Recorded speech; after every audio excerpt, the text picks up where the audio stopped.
Clip number 549۔ اس clip میں انشاءاللہ آپ قرآن پاک کی سورہ ہود کی آیت نمبر 112 سے لے کے 113 تک کی تلاوت، ترجمہ اور تفسیر قرآن صراط الجنان سماعت فرمائیں گے۔ بسم اللہ الرحمن الرحیم۔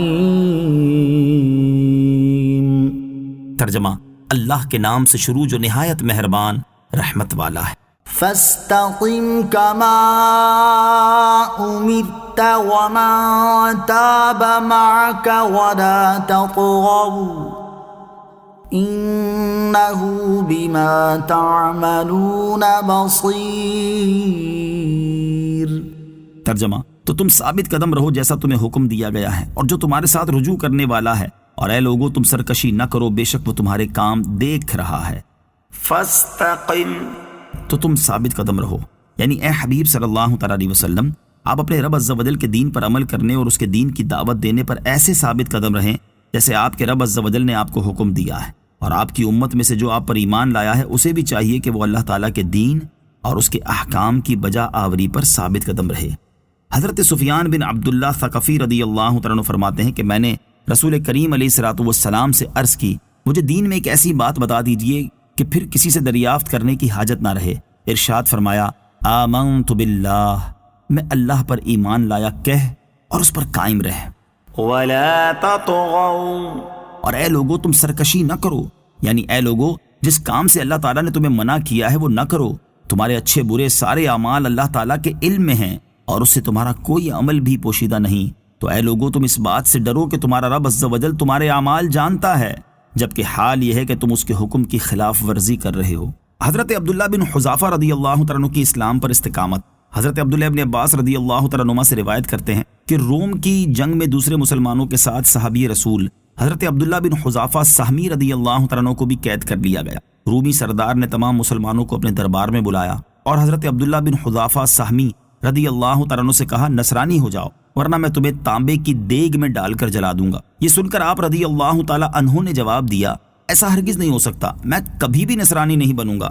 ظالم سردار نے جب یہ سنا تو تانبے کی دیگ منگوا کر اس میں تیل ڈلوایا، پھر اس کے نیچے آگ جلانے کا حکم دیا۔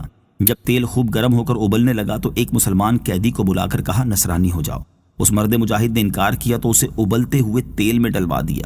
دیکھتے ہی دیکھتے اس کا سارا گوشت جل گیا اور ہڈیاں اوپر تیرنے لگی۔ پھر حضرت عبداللہ ابن حذافہ سہمی رضی اللہ تعالیٰ عنہ سے کہا، عیسائی ہو جاؤ ورنہ اس شخص کی طرح تمہیں بھی اس ابلتے ہوئے تیل میں ڈال دیا جائے گا۔ آپ رضی اللہ تعالیٰ عنہ نے صاف انکار کر دیا۔ ظالم سردار نے حکم دیا کہ اسے بھی تیل کی دیگ میں ڈال دو۔ حکم پاتے ہی جلادوں نے آپ کو پکڑا اور ابلتے ہوئے تیل میں ڈالنے کے لیے لے چلے۔ آپ رضی اللہ تعالیٰ عنہ نے اچانک رونا شروع کر دیا۔ جلاد ظالم سردار کے پاس آیا اور بتایا کہ وہ قیدی رو رہا ہے۔ سردار بہت خوش ہوا اور حکم دیا کہ اسے ہمارے پاس لے آؤ۔ وہ یہ سمجھ رہا تھا کہ آپ موت کے ڈر سے اس کی بات ماننے کے لیے تیار ہو گئے۔ جب آپ رضی اللہ تعالیٰ عنہ اس کے سامنے آئے تو فرمایا، کیا تم لوگ یہ سمجھ رہے ہو کہ میں موت کے خوف سے رو رہا ہوں؟ خدا کی قسم، میں موت کے خوف سے نہیں بلکہ میں تو اس لیے رو رہا ہوں کہ میرے جسم میں صرف ایک جان ہے جو میں دین اسلام کے لیے قربان کر رہا ہوں۔ مجھے تو یہ پسند تھا کہ میرے جسم میں اگر 100 جانیں ہوتی تو ایک ایک کر کے سب کو اللہ عز و جل کے نام پر قربان کر دیتا۔ سردار آپ رضی اللہ تعالیٰ عنہ کی یہ ایمان افروز تقریر سن کر بہت متعجب ہوا کہ ان کے اندر اپنے دین کے لیے کتنی محبت ہے اور یہ خوشی سے دین کی خاطر اپنی جان قربان کرنے کے لیے تیار ہیں۔ سردار نے لالچ دیتے ہوئے کہا، اگر تم نصرانی ہو جاؤ تو میں اپنی بیٹی کی شادی تم سے کر دوں گا اور حکومت میں بھی تمہیں حصہ دوں گا۔ آپ رضی اللہ تعالیٰ عنہ نے اس کی یہ پیشکش بھی ٹھکرا دی اور صاف انکار کیا۔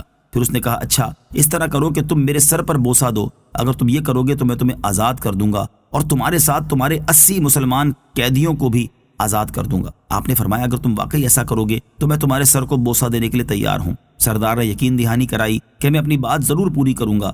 چنانچہ آپ رضی اللہ تعالیٰ عنہ نے مسلمانوں کی آزادی کی خاطر اس ظالم کے سر کا بوسہ لیا۔ سردار نے حسب وعدہ آپ رضی اللہ تعالیٰ عنہ کو اور 80 مسلمان قیدیوں کو آزاد کر دیا۔ جب یہ تمام مجاہدین امیر المومنین حضرت عمر فاروق رضی اللہ تعالیٰ عنہ کی بارگاہ میں پہنچے تو امیر المومنین آپ کو دیکھ کر کھڑے ہو گئے اور آپ رضی اللہ تعالیٰ عنہ کے سر کا بوسہ لیا اور بہت خوش ہوئے۔